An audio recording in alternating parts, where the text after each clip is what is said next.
Bad habits ഒന്നും തന്നെ ഇല്ലാത്തവർക്ക് പോലും ക്യാൻസർ കാണപ്പെടുന്നുണ്ട്.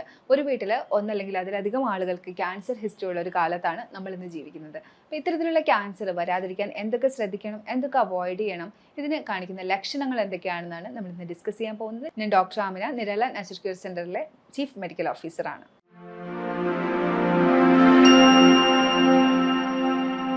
ക്യാൻസർ കണ്ടീഷനെ കുറിച്ച് ഒരുപാട് അവയർനെസ് ഉള്ള കാലം തന്നെയാണിത്. അതുപോലെ തന്നെ ഒരുപാട് എഡ്യൂക്കേഷനും ഇതിനെക്കുറിച്ച് കൊടുക്കുന്നുണ്ട്, അവയർനെസ് കൊടുക്കുന്നുണ്ട്. ഒരു ക്യാൻസർ പേഷ്യൻ്റ് ഉള്ള വീടെന്ന് പറയുമ്പോൾ അവിടുത്തെ ഓരോ വ്യക്തികളും മാനസികമായിട്ട് ബുദ്ധിമുട്ട് അനുഭവിക്കുന്ന ഒരു കണ്ടീഷനാണ്. അവരുടെ അവസ്ഥ കാണുമ്പോഴായാലും എപ്പോഴും പറയുന്നൊരു കാര്യമാണിത്, ലൈഫ് ത്രെട്ടനിങ് ആണ് എന്നുള്ളത്. ഇന്ന് ഒരുപാട് ട്രീറ്റ്മെൻറ്റും കാര്യങ്ങളും ഒക്കെ ഉള്ളതുകൊണ്ട് തന്നെ മോസ്റ്റ് ഓഫ് ദ കേസും ഒരുപാട് കേസുകളും ക്യാൻസർ വന്നിട്ടുള്ള കേസുകൾ നമുക്ക് ജീവിതത്തിലേക്ക് തിരിച്ചു കൊണ്ടുവരാൻ കഴിയുന്നുണ്ട്. വളരെ റെയർ ആയിട്ടുള്ള മ്യൂട്ടേറ്റഡ് കേസ് മാത്രമാണ് ജീവഹാനിയൊക്കെ സംഭവിച്ചു വരുന്നത്. ക്യാൻസർ പേഷ്യൻറ്റിൻ്റെ ഹെൽത്തിൻ്റെ ആസ്പെക്റ്റുകളിൽ ചില ആസ്പെക്റ്റുകളിൽ നമുക്കൊന്നും ചെയ്യാൻ കഴിയില്ല. കാര്യം ഫിസിക്കൽ ആസ്പെക്റ്റ് എന്ന് പറയുമ്പോൾ അവിടെ അവരുടെ ബോഡി ഓൾറെഡി ഫൈറ്റിംഗ് ആണ്. ഫിനാൻഷ്യലി നമുക്കൊന്നും ചെയ്യാൻ കഴിയില്ല. സോഷ്യൽ, സ്പിരിച്വൽ ആൻഡ് മെൻ്റൽ ആ ഒരു ആസ്പെക്റ്റ് നമുക്ക് കുറച്ചൊന്ന് ഇമ്പ്രൂവ് ചെയ്ത് കൊടുക്കാൻ കഴിയും. ഇത് അവരുടെ ജീവിതത്തിനെ കൂടുതൽ മെച്ചപ്പെടുത്തുകയും അവരുടെ ലൈഫ് ക്വാളിറ്റി ഇമ്പ്രൂവ് ചെയ്യാനായിട്ട് സഹായിക്കുകയും ചെയ്യും. അതുപോലെ തന്നെ ഫിസിക്കൽ ആസ്പെക്റ്റിനെ ഇമ്പ്രൂവ് ചെയ്യാനായിട്ട് അവരുടെ ഫുഡിനകത്ത് വൈറ്റമിൻസ്, മിനറൽസ് ഒക്കെ കൃത്യമായിട്ടുള്ള അളവിലുണ്ട് എന്ന് ഉറപ്പ് വരുത്തുക. പിന്നെ ഒരു കാര്യം, ഇവർ കീമോതെറാപ്പി ഒക്കെ എടുക്കുന്ന സമയമാണെങ്കിൽ ഉറപ്പായിട്ടും ഡയറ്റിന് വലിയ രീതിയിലുള്ള കോൺട്രിബ്യൂഷൻസ് ചെയ്യാൻ കഴിയില്ല. പോസ്റ്റും അതുപോലെ തന്നെ പ്രീയും ആയിട്ടായിരിക്കും ഇവർക്കൊരു കെയർ കൊടുക്കാനായിട്ട് കഴിയുന്നത്. During the chemotherapy, during the treatment ഒരുപാടൊന്നും നമുക്ക് പരീക്ഷണങ്ങൾ നടത്താൻ കഴിയില്ല. പല കണ്ടൻറ്റും ബോഡിയിൽ കൂടി വരുന്ന ഒരു അവസ്ഥയായിരിക്കും. അപ്പോൾ ഡയറ്റ് കൂടി ചെയ്യുകയാണെങ്കിൽ അവർക്കത് താങ്ങാൻ പറ്റില്ല, അവർക്ക് ഡയറ്റ് ചെയ്യാൻ പറ്റില്ല എന്നുള്ളതാണ്. വിൽ പവറൊക്കെ ഉള്ള ചില ആളുകൾ ചെയ്യാറുണ്ട്, പക്ഷേ പല കണ്ടൻറ്റും ശരീരത്തിൽ കൂടി വരാനായിട്ടുള്ള സാധ്യതയുള്ളതുകൊണ്ട് ഡോക്ടേഴ്സ് തന്നെ പറയും നോർമലായിട്ടുള്ള ഫുഡ് കഴിച്ചാൽ മതി എന്നുള്ളത്. ഉറപ്പായിട്ടും post cancer treatment, post cancer therapy ഒക്കെ നിങ്ങൾക്ക് എടുക്കാവുന്നതാണ്. അത് നിങ്ങൾക്ക് കൂടുതൽ നല്ല ഒരു ആരോഗ്യം തരാനും പിന്നീടുള്ള ജീവിതം കൂടുതൽ ബ്യൂട്ടിഫുൾ ആക്കാനും കൂടുതൽ ലൈഫ് ലോങ് നിങ്ങൾക്ക് നല്ല ആരോഗ്യം കിട്ടാനും ഒക്കെ ആ ഒരു തെറാപ്പി നിങ്ങളെ ഹെൽപ്പ് ചെയ്യും. ശരീരം ക്യാൻസർ സെൽസുമായിട്ട് ഫൈറ്റ് ചെയ്യുമ്പോൾ ബോഡി കാണിക്കുന്ന കുറച്ച് ലക്ഷണങ്ങളുണ്ട്. അതിലൊരു 9 എണ്ണം നമുക്കിവിടെ ഡിസ്കസ് ചെയ്യാം. അതിൽ ഒന്ന് എന്ന് പറയുന്നത് പെട്ടെന്നുണ്ടാകുന്ന വെയിറ്റ് ലോസ് ആണ്. ഈ ഒരു വ്യക്തിക്ക് പെട്ടെന്ന് വെയിറ്റ് ലോസ്, ആർക്കായാലും ഒരു വെയിറ്റ് ലോസ് പെട്ടെന്ന് ഉണ്ടാവുന്നുണ്ട്. അത് ഹൈപ്പോതൈറോയിഡിസം അല്ല, നിങ്ങൾക്ക് വൈറ്റമിൻസിൻ്റെ ഒന്നും കുറവ് വന്നതല്ല എന്നുണ്ടെങ്കിൽ നിങ്ങളതൊരു ഒരു ഡോക്ടറിനെ കണ്ട് എനിക്ക് ഇങ്ങനെ പെട്ടെന്ന് വെയിറ്റ് ലോസ് വരുന്നുണ്ട് എന്ന് ഒന്ന് പറയുക. അതുപോലെ തന്നെ നിങ്ങൾക്ക് അടിക്കടി എപ്പോഴും ചുമച്ചുകൊണ്ടിരിക്കുന്ന ഒരവസ്ഥയുണ്ട്, അവർ ഏജ്ഡ് ആയിട്ടുള്ള ആൾക്കാരല്ല, അവർക്ക് ശ്വാസം മുട്ടൊന്നും ഇല്ല എന്നുണ്ടെങ്കിൽ ആ ഒരു എപ്പോഴും ചുമ വന്നുകൊണ്ടിരിക്കുന്നുണ്ടെങ്കിൽ ഡോക്ടറിനെ പോയി കാണുക എന്നുള്ളതാണ്. കഴലകളിൽ വീർമത, ഈ ഒരു കഴലകൾ വീർത്തിരിക്കുന്നുണ്ട്, ഈ ഒരു നീരിറക്കമൊന്നും അല്ല, അല്ലെങ്കിൽ തലയിൽ പെയിൻ ഒന്നും കൂടുതലുള്ള കണ്ടീഷനൊന്നും ഇല്ല എന്നുണ്ടെങ്കിൽ, വെറുതെ റീസൺ ഇല്ലാതെയാണ് കഴലകളിൽ വീർമത വന്നിരിക്കുന്നതെങ്കിൽ അതും ഡോക്ടറിനെ ഒന്ന് കാണിക്കുക. എപ്പോഴും ക്ഷീണം, എപ്പോഴും രാവിലെ എണീക്കുമ്പോൾ ക്ഷീണം, കിടക്കുമ്പോൾ ക്ഷീണം, അങ്ങനെ ഏത് സമയത്തും ക്ഷീണം അനുഭവപ്പെടുന്ന ഒരവസ്ഥയുണ്ടെങ്കിലും നിങ്ങളൊന്ന് ഡോക്ടറിനെ കാണുക.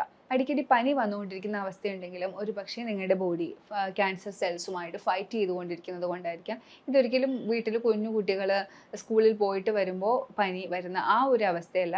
എപ്പോഴും കുഞ്ഞു കുട്ടികൾക്ക് പെട്ടെന്ന് പനി വരാനോ അത് കുഞ്ഞു കുട്ടികളുടെ വീട്ടിൽ എപ്പോഴും ഒരു പനി വരാനുള്ള സാധ്യതയുണ്ട്. അപ്പോൾ അങ്ങനെയല്ല, അല്ലാതെ ഈ ഒരു റീസൺ ഒന്നുമില്ലാതെ എപ്പോഴും പനി വരിക, വേറെ റീസൺ ഒന്നുമില്ലാതെ ഇടയ്ക്കിടയ്ക്ക് പനി വരിക, അത്തരത്തിലുള്ള പ്രശ്നമുണ്ടെങ്കിലും ബോഡി ചിലപ്പം ക്യാൻസർ സെൽസുമായിട്ട് ഫൈറ്റ് ചെയ്യുന്നുണ്ടാവാം. രാത്രി കാലങ്ങളിൽ ചൂട് കൂടുക, സ്വെറ്റിംഗ് കൂടുക, അത്തരത്തിലുള്ള പ്രശ്നങ്ങളുണ്ടെങ്കിലും ശ്രദ്ധിക്കേണ്ടതുണ്ട്. ബോഡി ഈ ഒരു ക്യാൻസർ ഫൈറ്റിംഗ് നടക്കുന്നത് കൊണ്ടായിരിക്കാം നിങ്ങളുടെ ബോഡിയിൽ അത്തരത്തിൽ ഹീറ്റ് കൂടി വരുന്നത്. അതുപോലെ നമുക്ക് എല്ലാവർക്കും അറിയാവുന്ന ഒന്നാണ് മുഴകൾ, തടിപ്പ് എന്നൊക്കെ പറയുന്നത്. അപ്പോൾ ഇത്തരത്തിൽ മുഴകൾ അല്ലെങ്കിൽ തടിപ്പ് ഒക്കെ ഉണ്ടെങ്കിൽ ഒന്ന് ഡോക്ടറിനെ കാണിക്കുക. അത് ഏതെങ്കിലും തരത്തിലുള്ള ഒരു ക്യാൻസറിൻ്റെ ലക്ഷണമാണോ എന്നറിയാനായിട്ട്. മിക്കുള്ളതും അത് ബിനൈൻ തന്നെ ആയിരിക്കും. ഒരു ലിമിറ്റഡ് സ്ഥലത്ത് മാത്രമേ ആ ഒരു സെൽ ഗ്രോത്ത് ഉണ്ടാവുള്ളൂ. എന്നിരുന്നാൽ കൂടി അത് അവിടെ തന്നെ ഇരുന്ന് അതത് പുറത്തേക്ക് വളരുന്നൊരവസ്ഥയിലേക്ക് എത്തിക്കാതെ റിമൂവ് ചെയ്യുന്നതായിരിക്കും എപ്പോഴും നല്ലത്. അതുപോലെ തന്നെ മറുകുകൾ ഉള്ളത്, അത് ഇറഗുലറായിട്ട് വളർന്നു വരുന്നത് ഉണ്ടെങ്കിൽ അത് ശ്രദ്ധിക്കുക. അത് ചിലപ്പോൾ ഒരു ക്യാൻസറസ് ഗ്രോത്ത് ആയിരിക്കാം. അതിന് വളർച്ച കൂടുന്നുണ്ടെങ്കിൽ അതൊരു ക്യാൻസറസ് ഗ്രോത്ത് ആയിരിക്കും. അതുപോലെ തന്നെ വട്ടത്തിനായിരിക്കില്ല, അത് ഇറഗുലറായിട്ട് ഇങ്ങനെ വളർന്നു വരുന്ന മറുകുകളുണ്ടെങ്കിൽ ഉറപ്പായിട്ടും ഒരു ഡോക്ടറിനെ കാണിക്കണം. അതുപോലെ തന്നെ വിശപ്പ് കുറയുന്നത്, സ്റ്റൂളിൽ ടോയ്ലറ്റിൽ പോകുമ്പോൾ മലത്തിൽ രക്തത്തിൻ്റെ അംശം കാണുന്നത്, ഇത്തരത്തിൽ അടിവയറ് വേദന വരുന്നത് എപ്പോഴും ഇത്തരത്തിൽ ഡേഞ്ചറസ് ആയിട്ട് ഫീൽ ചെയ്യുമ്പോൾ മാത്രം. ഇപ്പോൾ ബ്ലഡ് കാണുമ്പോൾ ചിലപ്പോൾ പൈൽസിൻ്റെ ഇഷ്യൂസ് ആയിരിക്കും. അപ്പോൾ അങ്ങനെ അല്ലാണ്ട് അടിക്കടി ബ്ലഡ് കാണുക, പൈൽസിൻ്റെ ഒന്നും ഇല്ല എന്നുണ്ടെങ്കിൽ അതൊരു ഡോക്ടറിനെ കാണിക്കേണ്ട ആവശ്യമുണ്ട്. അതുപോലെ തന്നെ ഈ പറഞ്ഞ അടിവയറിലെ വേദന നിങ്ങൾക്ക് PCOD അല്ലെങ്കിൽ ഡിസ്മെനോറിയയോ അങ്ങനെ പീരീഡ്സ് ആവുന്ന സംബന്ധമായിട്ടുണ്ടാവുന്ന വേദനയോ അതൊന്നുമല്ല. ഈ ഒരു റീസണും അല്ലാതെ ഒരു അടിവയറ്റിലെ വേദന വരുന്നുണ്ട്, എപ്പോഴും വേദന വരുന്നുണ്ടെങ്കിൽ ഉറപ്പായിട്ടും ചിലപ്പോൾ ക്യാൻസർ സെല്ലോ അല്ലെങ്കിൽ എന്തെങ്കിലും ഒരു വീർമതയോ ആ ഒരു ഭാഗത്ത് ഉള്ളത് കൊണ്ടായിരിക്കാം ആ ഒരു വേദന വരുന്നത്. അപ്പോൾ അതും ഒന്ന് ഡോക്ടറിനെ കാണിക്കുക. അപ്പോൾ ഇത്രയും കാര്യങ്ങളാണ് മുന്നേ ക്യാൻസർ വരുന്നതിന് മുന്നേ ബോഡി നമുക്ക് കാണിച്ചു തരുന്നത്. ഇനി എന്തൊക്കെ കാരണങ്ങൾ കൊണ്ടായിരിക്കാം ഒരാൾക്ക് ഇത്തരത്തിൽ ക്യാൻസറിൻ്റെ സിംറ്റംസ് വരുന്നു, ക്യാൻസർ വരുന്നു?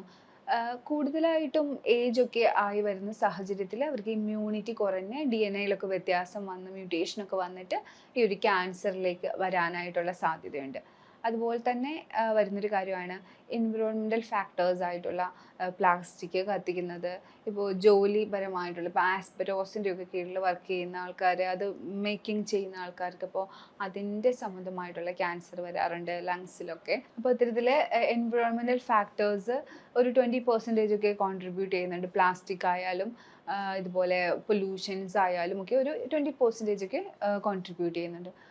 ബാക്കി വരുന്നത് ഹെറിഡിറ്ററി ആയിട്ട് വീട്ടിൽ അങ്ങനെ ഒരു പാരമ്പര്യം ഉണ്ടെങ്കിൽ വരാം. ഇല്ലെങ്കിൽ കഴിക്കുന്ന ഭക്ഷണത്തിൽ വരുന്ന അമിതമായിട്ടുള്ള ഒരു ആഡഡ് ഷുഗറും അതുപോലെ തന്നെ pH കൂടുതലായിട്ട് ബോഡിയിൽ വരുന്ന സാഹചര്യങ്ങളും നമ്മൾ ഉണ്ടാക്കുക.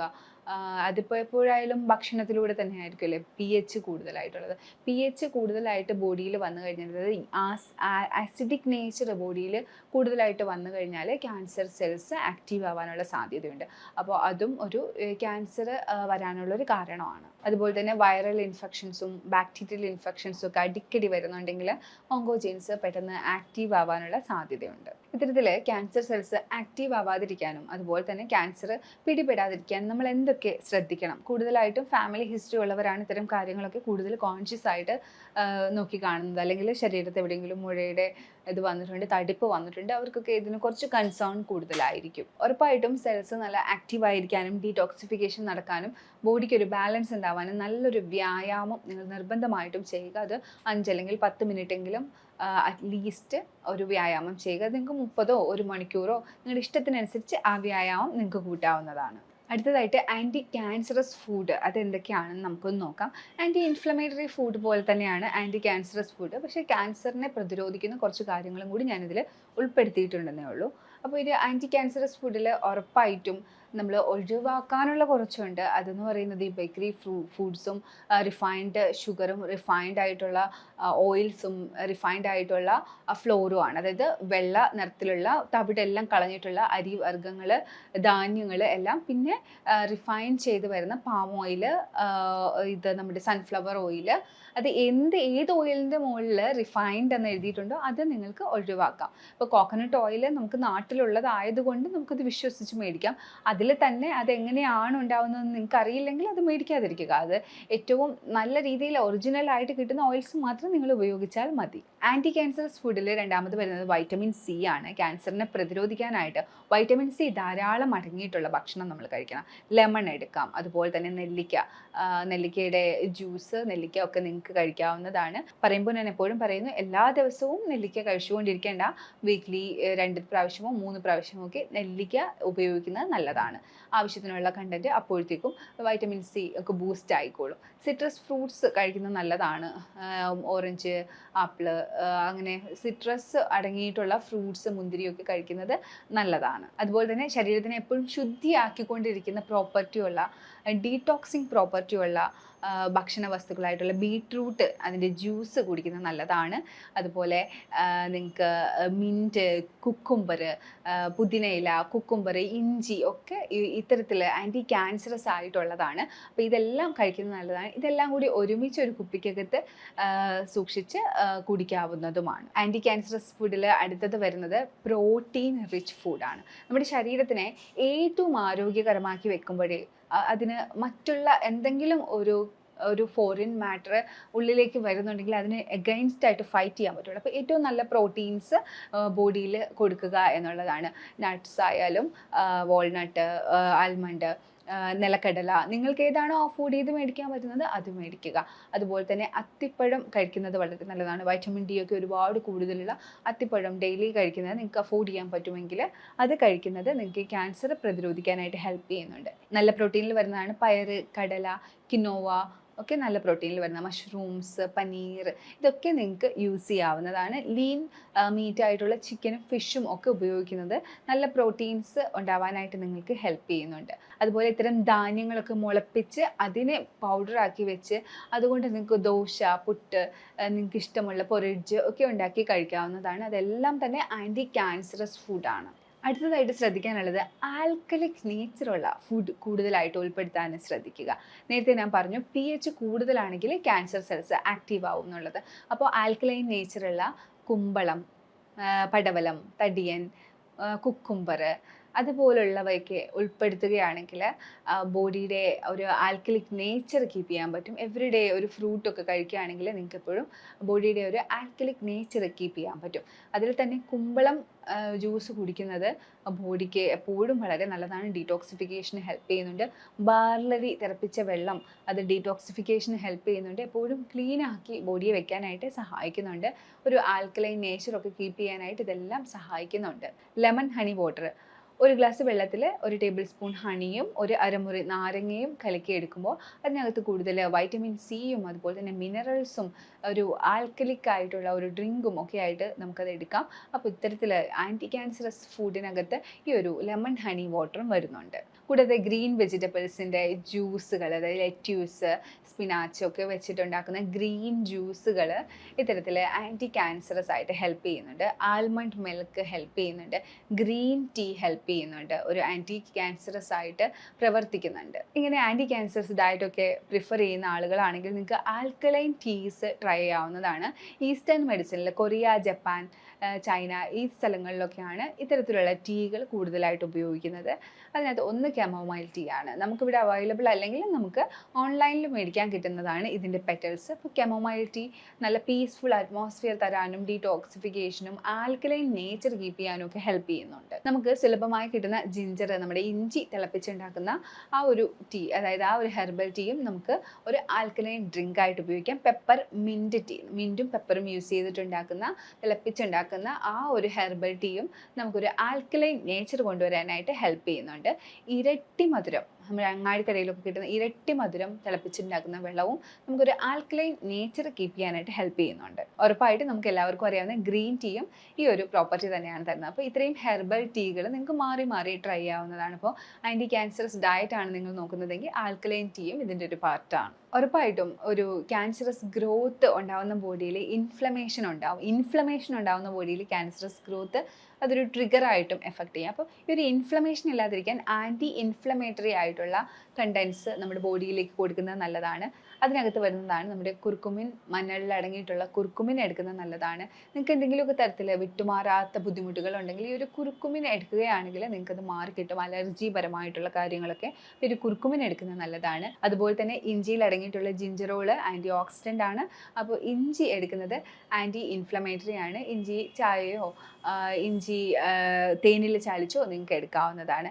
കറുത്ത ജീരകം, കരിഞ്ജീരകം അത് ഇതുപോലെ ഒരു ആൻറ്റി ഇൻഫ്ലമേറ്ററി ആണ്. ഇൻഫ്ലമേഷൻസ്, അണുബാധകളൊക്കെ കുറച്ച് നീരൊക്കെ വലിക്കാനായിട്ട് ഹെൽപ്പ് ചെയ്യുന്ന ഒന്നാണ് ഈ ഒരു കരിഞ്ജീരകം എന്ന് പറയുന്നത്. അപ്പോൾ കരിഞ്ജീരകത്തിൻ്റെ പൊടിയോ അല്ലെങ്കിൽ കരിഞ്ജീരകം തിളപ്പിച്ച വെള്ളമോ ഒക്കെ നിങ്ങൾക്ക് ഉപയോഗിക്കാം. അതുപോലെ അയമോദകവും നീര് വലിയാനൊക്കെ ഹെൽപ്പ് ചെയ്യും. ശരീരത്തെ ടോക്സിൻസ് മാറാനും അതുപോലെ തന്നെ ഇൻഫ്ലമേഷൻ കുറയ്ക്കാനും അയമോദകവും ഹെൽപ്പ് ചെയ്യുന്നുണ്ട്. ഉറപ്പായിട്ടും ഒമേഗ 3 ഫാറ്റി ആസിഡ് ഇൻഫ്ലമേഷൻ ഉള്ളവർ എടുക്കേണ്ടതാണ്. അവരുടെ ഇൻഫ്ലമേഷൻസ് കുറയാനായിട്ട് ഒമേഗ 3 ഫാറ്റി ആസിഡും ഹെൽപ്പ് ചെയ്യുന്നുണ്ട്. ഇനി അടുത്തതായിട്ട് പറയാനുള്ളത് വയറ് ശുദ്ധിയാക്കുന്നതിനെ കുറിച്ചാണ്. ഇത്തരത്തിൽ വയറ് ശുദ്ധിയായിട്ടാണ് നിങ്ങൾ നോക്കുന്നതെങ്കിൽ പലതരത്തിലുള്ള ടോക്സിൻസ് ശരീരത്തെ അടിയുന്നതിൽ നിന്നും അതുപോലെ തന്നെ വയറ് സംബന്ധമായിട്ടുള്ള ക്യാൻസർ പിടിപെടുന്നതിൽ നിന്നും നിങ്ങൾക്ക് രക്ഷപ്പെടാൻ പറ്റും. ഇതിനായിട്ട് നിങ്ങൾ ശ്രദ്ധിക്കേണ്ടത് മാസത്തിൽ ഒരിക്കലോ 2 പ്രാവശ്യമോ എനിമ എടുക്കാം. ഇനി എനിമ എടുക്കാൻ പറ്റാത്തവരാണെങ്കിൽ 6 months വൺസോ 1 ഇയറിൽ വൺസൊക്കെ ഒന്ന് കോളൻ തെറാപ്പി എടുക്കാം. ഇനി അതുമല്ല നിങ്ങൾക്ക് ഉള്ളിലേക്ക് എടുത്ത് ലാക്സേറ്റീവായിട്ട് ഇപ്പോൾ ആവണക്കെണ്ണയോ അല്ലെങ്കിൽ നെയ്യോ ഉപയോഗിച്ചിട്ട് നിങ്ങൾക്ക് വയറിലൊരു ലാക്സേറ്റീവ് കൊടുത്ത് ലൂസ് ടൂൾസ് ആക്കി വയറിനെ ഒന്ന് ക്ലീൻ ചെയ്യാം. ഹിബ് അത് ചെയ്യുന്നത് നല്ലതാണ്, ലൂസ് ടൂൾസ് ആവാനും അതുപോലെ തന്നെ വയറ്റിലെ ആക്ടിവിറ്റീസ്, കുടലുകളുടെ ആക്ടിവിറ്റീസ്, അവരുടെ പ്രവർത്തനം ഒക്കെ കൂടുതൽ കാര്യക്ഷമമാക്കാനായിട്ട് ഈ ഒരു ഹിബ് ബാത്ത് ഹെൽപ്പ് ചെയ്യുന്നുണ്ട്. അബ്ഡോമിനൽ പാക്സ്, അതായത് 4 മടക്കാക്കി തുണി വെറ്റ് ചെയ്ത് വയറ്റത്തിടുന്ന ആ ഒരു പ്രോസസ്സും ഇതേ സെയിം രീതിയിൽ വേറൊരു രീതിയിലൊരു എഫക്റ്റ് തരുന്നുണ്ട്. മറ്റേത് ഡിപ്പാണ്, വെള്ളത്തിനകത്ത് ഇങ്ങനെ മുങ്ങിക്കിടക്കുന്നത് കൊണ്ട് ഓർഗൻസ് ഒക്കെ ഒന്ന് ഹൈഡ്രേറ്റ് ആവാനൊക്കെ ഹെൽപ്പ് ചെയ്യും. ഇത് ഒന്ന് ഹീറ്റൊക്കെ അബ്സോർബ് ആക്കി ഓർഗൻസിനെയൊക്കെ ഒന്ന് എഫിഷ്യൻ്റ് വർക്ക് ചെയ്യാനായിട്ട് ഈ ഒരു കോൾഡ് അബ്ഡോമിനൽ പാക്കും ഹെൽപ്പ് ചെയ്യുന്നുണ്ട്. ഇതിൻ്റെ കൂട്ടത്തിൽ ഫാസ്റ്റിംഗ് എടുക്കാനും ഇൻ്റർമീഡിയറ്റ് ഫാസ്റ്റിംഗ് എടുക്കാനും ശ്രമിക്കുക. ഇത്തരത്തിൽ fasting, intermediate fasting, fruit fasting, juice fasting ഒക്കെ എടുക്കുന്നതിലൂടെ വയറിൻ്റെ ഹെൽത്ത്, അതായത് നമ്മുടെ ദഹന വ്യവസ്ഥ കംപ്ലീറ്റ് ആയിട്ട് ക്ലീൻ ആയി തന്നെ ഇരിക്കും. ശ്രദ്ധിക്കേണ്ട ഒരു കാര്യം എന്ന് പറഞ്ഞാൽ ഗ്യാസ് വരുന്ന പ്രശ്നം അല്ലെങ്കിൽ ടോയ്ലറ്റിൽ പോകുന്നതിൻ്റെ പ്രശ്നം ഇതൊന്നും നിങ്ങൾക്കില്ല എന്ന് ഉറപ്പ് വരുത്തുക. അതുപോലെ തന്നെ ഇമ്പോർട്ടൻ്റ് ആയിട്ടുള്ളൊരു കാര്യമാണ് ബോഡിയിൽ നല്ല ബാക്ടീരിയാസ് ഉണ്ടെന്ന് ഉറപ്പ് വരുത്തേണ്ടത്. അതായത് നമ്മുടെ കുടലിനകത്തുള്ള നല്ല ബാക്ടീരിയാസ് നല്ല അളവിലുണ്ടെങ്കിൽ മാത്രമേ ശരീരത്തിലെ എല്ലാ ആക്ടിവിറ്റീസും നല്ല രീതിയിൽ നടക്കുള്ളൂ. നമ്മുടെ സെല്ലിനേക്കാളും കൂടുതൽ നല്ല ബാക്ടീരിയാസ് ഉണ്ടെന്നാണ് പറയപ്പെടുന്നത്. അപ്പോൾ വേണം നമുക്ക്. അപ്പോൾ അത്തരത്തിൽ ഒരുപാട് നല്ല ബാക്ടീരിയാസ് ഇല്ലാത്ത സ്ഥിതി വന്നു കഴിഞ്ഞാൽ നമ്മുടെ ബോഡിയിൽ ആ ഒരു ഇംബാലൻസ് ഉണ്ടാകും. അതുപോലെ തന്നെ മോശം ബാക്ടീരിയാസ് കൂടുതൽ വന്നിട്ട് നമുക്ക് മിനറൽസിൻ്റെയും വൈറ്റമിൻസിൻ്റെയും ഒക്കെ ഡെഫിഷ്യൻസീസ് വരാനുള്ള സാധ്യതയും ഉണ്ട്. അപ്പോൾ വൈറ്റമിൻസ്, മിനറൽസ് ഒക്കെ ഡെഫിഷ്യൻ്റ് അല്ല എന്നും ഉറപ്പ് വരുത്തണം. നമ്മളിങ്ങനെ ആൻറ്റി ക്യാൻസറസ് ആയിട്ടുള്ള ഒരു ലൈഫ് ആഗ്രഹിക്കുന്നുണ്ടെങ്കിൽ വൈറ്റമിൻസും മിനറൽസും ഒക്കെ കറക്റ്റ് അളവിലാണ് നമ്മുടെ ബോഡിയിലുള്ളതെന്ന് ഇടയ്ക്കൊന്ന് വിലയിരുത്തണം. Vitamin D, vitamin B complex, vitamin D, E എല്ലാം ഒരു നല്ല ക്വാണ്ടിറ്റി തന്നെ ആവശ്യത്തിനുള്ളത് എല്ലാം ഉണ്ട് എന്ന് ഉറപ്പ് വരുത്തണം. മിനറൽസ് ആയിട്ടുള്ള സിങ്ക്, മഗ്നീഷ്യം ഒക്കെ ഉണ്ടെന്ന് കൃത്യമായിട്ട് അറിഞ്ഞിരിക്കുന്നത് നല്ലതാണ്. ഇതിൻ്റെയൊക്കെ സപ്ലിമെൻറ്റ്സും അല്ലെങ്കിൽ ഇതടങ്ങിയിട്ടുള്ള ഫുഡും കഴിക്കാനായിട്ട് പ്രത്യേകമായിട്ട് ശ്രദ്ധിക്കണം. ഇത്രയും കാര്യങ്ങളൊക്കെ ശ്രദ്ധിക്കുന്നുണ്ടെങ്കിൽ ഇനി അവസാനമായിട്ട് നല്ല രീതിയിൽ വെള്ളം കുടിക്കുക. 3 മുതൽ 4 ലിറ്റർ വരെ വെള്ളം കുടിക്കുക. നല്ല ഉറക്കം, ഒരു 6 മണിക്കൂർ മുതൽ 9 മണിക്കൂർ വരെ ഉറങ്ങിയാൽ മാത്രമേ ശരീരത്തുണ്ടാകുന്ന ചെറിയ ചെറിയ ഡാമേജ് ബോഡിക്ക് ഒന്ന് ഹീൽ ചെയ്ത് കൊണ്ടുവരാൻ പറ്റുള്ളൂ. അപ്പോൾ നല്ല ഉറക്കവും അതുപോലെ തന്നെ മൈൻഡ്ഫുൾനെസ്സും പ്രാക്ടീസ് ചെയ്യുക. സ്ട്രെസ്സ് ഒരുപാട് എടുക്കുന്നില്ല. സ്ട്രെസ് എടുക്കുന്നുണ്ടെങ്കിൽ എന്തെങ്കിലും ഒരു കാരണമുണ്ട് നിങ്ങൾ സ്ട്രെസ് എടുക്കാനെങ്കിൽ ആ ഒരു കാരണം പരിഹരിക്കാൻ പറ്റുന്നത് അല്ലെങ്കിൽ ഒരു കൗൺസിലിങ്ങോ അല്ലെങ്കിൽ ഒരു തെറാപ്പിയോ എടുത്തുകൊണ്ട് ആ ഒരു പ്രശ്നം മാറ്റുക എന്നുള്ളതാണ്. സ്ട്രെസ്സ് എല്ലാവർക്കും ഉണ്ട്, പക്ഷേ അതിനെ മാനേജ് ചെയ്യാൻ ഓരോരുത്തരും അറിഞ്ഞിരിക്കണം. അല്ലെങ്കിൽ ചെറിയ ചെറിയ പ്രശ്നങ്ങൾ വലുതായി മാറും. നമ്മുടെ ശരീരത്തിൻ്റെ ആരോഗ്യ പ്രശ്നങ്ങൾ വലുതാക്കി ഈ സ്ട്രെസ്സിന് മാറ്റാൻ കഴിയും. അപ്പോൾ സ്ട്രെസ്സ്, ഉറക്കം, വെള്ളം ഇതും കൂടി നിങ്ങൾ നിയന്ത്രിക്കുക. ഈ ഒരു 8 കാര്യങ്ങൾ നിങ്ങൾ ശ്രദ്ധിക്കുകയാണെങ്കിൽ നിങ്ങൾക്ക് ക്യാൻസർ വരാനുള്ള സാധ്യത ഒരുപാടേറെ തന്നെ നിങ്ങൾക്ക് കുറച്ച് നിർത്താം. അതിലൊന്ന് ആൽക്കലൈൻ നേച്ചർ ബോഡിക്ക് കീപ്പ് ചെയ്യുക. കുമ്പളം അങ്ങനെയുള്ളതൊക്കെ കഴിച്ചിട്ട് ആൻറ്റി ക്യാൻസറസ് ഡയറ്റ് എടുക്കുക, ആൻറ്റി ഇൻഫ്ലമേറ്ററി ഡയറ്റ് എടുക്കുക, നല്ല പ്രോട്ടീൻ നല്ല അളവിൽ എടുക്കുക, അതുപോലെ തന്നെ വൈറ്റമിൻസ്, മിനറൽസിൻ്റെ ബാലൻസ് ഉണ്ടെന്ന് ഉറപ്പ് വരുത്തുക, എക്സസൈസ് ചെയ്യുക, ഗട്ടിൻ്റെ ആ ഒരു ബാലൻസ്, ഗട്ട് ബാലൻസ്, പ്രോബയോട്ടിക് കാര്യങ്ങളെല്ലാം ബാലൻസിലാണെന്ന് ഉറപ്പ് വരുത്തുക, നന്നായിട്ട് ഉറങ്ങുക. അപ്പോൾ ഇത്രയും കാര്യങ്ങൾ നിങ്ങൾ കൃത്യമായിട്ട് നോക്കുന്നുണ്ടെങ്കിൽ നമുക്ക് ക്യാൻസർ വരാനുള്ള സാധ്യത ഒരുപാടേറെ കുറച്ചെടുക്കാം. ഇനി കുറച്ച് ശീലങ്ങൾ, നമ്മൾ ചെയ്തു വരുന്ന കുറച്ച് ശീലങ്ങൾ നമുക്ക് ക്യാൻസർ വരാനുള്ള സാധ്യത കൂട്ടുന്നുണ്ട്. അതായത് നമ്മൾ രാവിലെ എഴുന്നേറ്റ് ചായയും എന്തെങ്കിലുമൊക്കെ ബേക്കറി ഐറ്റംസും കഴിക്കുന്ന ശീലം പണ്ടേ തുടർന്ന് വരുന്ന കുറേ ഫാമിലീസ് ഉണ്ട്. അപ്പോൾ ഈ ചായ കഴിക്കുന്ന സമയത്ത് ഒരു ബിസ്ക്കറ്റ് അല്ലെങ്കിൽ ഒരു കേക്ക് ഒക്കെ കഴിച്ച് ശീലിച്ചു പോയവരുണ്ട്. അപ്പോൾ ഇത്തരത്തിൽ രാവിലെ തന്നെ ഇത് ഉള്ളിലേക്ക് ചെല്ലുമ്പോൾ അത് ഡയറക്റ്റ് നമ്മളെ കുടലുമായിട്ട് ബന്ധപ്പെട്ടിട്ടാണുള്ളത്. അപ്പോൾ ഈ എന്തൊക്കെ പറഞ്ഞാലും ബേക്കറിയിൽ നിന്ന് മേടിക്കുന്ന ഈ സാധനങ്ങളിൽ റിഫൈൻഡ് ഓയിൽസും റിഫൈൻഡ് ഷുഗറും അതുപോലെ തന്നെ റിഫൈൻഡ് ഫ്ലോറും ആണ് ഉപയോഗിച്ചിരിക്കുന്നത്. അതിപ്പോൾ നമ്മൾ വയറ്റിനൊരു ബുദ്ധിമുട്ടായിട്ടാണ് വരുന്നത്. അപ്പോൾ കാലക്രമേണ ഇതൊരു പ്രശ്നമായിട്ട് മാറാം. മാറാം. അല്ലെങ്കിൽ നിങ്ങളുടെ ബോഡി ഓൾറെഡി ഒരു ക്യാൻസർ ഫൈറ്റിങ്ങിൻ്റെ മോഡിൽ നിൽക്കുന്ന സമയത്ത് ഇതൊരു ട്രിഗറിങ് ഫാക്ടറായിട്ട് മാറാം. അതുപോലെ തന്നെ രാവിലെ തന്നെ കുടിക്കുന്ന ഈ ചായ, അതിനകത്തെ തേയില, അതിൽ വന്ന മായം, അത് ഒരു മോർണിംഗ് ഫസ്റ്റ് ഫുഡ് ആയതുകൊണ്ട് ഡയറക്റ്റ് ഒരു ട്രിഗർ ഫാക്ടറായിട്ട് മാറാനുള്ള സാധ്യതയുണ്ട്. ഇനി ചെയ്തു വരുന്ന ഒരു മിസ്റ്റേക്ക്, കാലാകാലങ്ങളായിട്ട് ചില വീടുകളിൽ ഒരുപാട് ഏറെ മുളക് പൊടിയും ഓയിലും ഉപയോഗിച്ച് കുക്ക് ചെയ്യാറുണ്ട്. അത് അവർ അങ്ങനെയാണ് കുക്ക് ചെയ്യുന്നത് എന്നുള്ളൊരു രീതിയിൽ അങ്ങനെ കുക്ക് ചെയ്യാറുണ്ട്. അപ്പോൾ ഇത്തരത്തിലുള്ള ഓയിലും സ്പൈസസും സ്പൈസി ആയിട്ടുള്ള ഒരു എരിവും ഒക്കെ ഉള്ളിൽ ചെല്ലുമ്പോൾ അത് കുടലിൻ്റെ സംബന്ധമായിട്ടുള്ള ആരോഗ്യത്തിന് കോട്ടം വരുത്തും. അപ്പോൾ നല്ല ബാക്ടീരിയാസിന് കുറവ് വരാം. നല്ല ബാക്ടീരിയാസിൻ്റെ അഭാവത്തിൽ ഒരു ബാഡായിട്ടുള്ള മോശമായിട്ടുള്ള ബാക്ടീരിയാസ് ഒരുപാട് ഏറെ വളർന്നു വരാം. അങ്ങനെ ഡെഫിഷ്യൻസീസ് ഉണ്ടാവാം. അത് ഒരു ട്രിഗറായിട്ട് മാറാം. അങ്ങനെ കുടലിൻ്റെ ഹെൽത്ത് നശിക്കുന്ന രീതിയിലുള്ള ആക്ടിവിറ്റീസ് ചെയ്യാതിരിക്കുക. ഉറപ്പായിട്ടും കാർബോഹൈഡ്രേറ്റ് കൂടുതലായിട്ട്, റിഫൈൻഡ് ആയിട്ടുള്ള കാർബോഹൈഡ്രേറ്റ് കൂടുതലായിട്ട് ഉപയോഗിക്കുന്നത് ഇതുപോലെ തന്നെ ഡിസ്ബയോസിസിന് കാരണമാകും. നല്ല ബാക്ടീരിയാസിന് ഫുഡ് ഉണ്ടാവില്ല, എന്നാൽ മോശം ബാക്ടീരിയാസ് പെട്ടെന്ന് വളർന്നു കൂടുകയും ചെയ്യും. അങ്ങനെ ഡിസ്ബയോസിസ് ഉണ്ടായി നല്ല ഒരു ആരോഗ്യം ഉണ്ടാവാതെ ഇമ്മ്യൂണിറ്റി കുറഞ്ഞ് അത് ക്യാൻസർ സെൽസിനെ ആക്റ്റീവ് ആക്കാനായിട്ടുള്ളൊരു അറ്റ്മോസ്ഫിയർ ക്രിയേറ്റ് ചെയ്ത് കൊടുക്കാം. ശരീരത്തിൽ pH കൂടുന്ന രീതിയിലുള്ള ഭക്ഷണ രീതി, അതായത് ആഡഡ് ഷുഗർ, ഈ എയറേറ്റഡ് ഡ്രിങ്ക്സ്, അതെല്ലാം കൂടുതലായിട്ട് കുടിക്കുകയാണെങ്കിൽ ശരീരത്തിൽ pH ലെവൽ കൂടുകയും ഇത് ക്യാൻസർ സെൽസിനെ, ഓങ്കോ സെൽസിനെ ആക്റ്റീവ് ആക്കാനായിട്ട് ഹെൽപ്പ് ചെയ്യുകയും ചെയ്യും.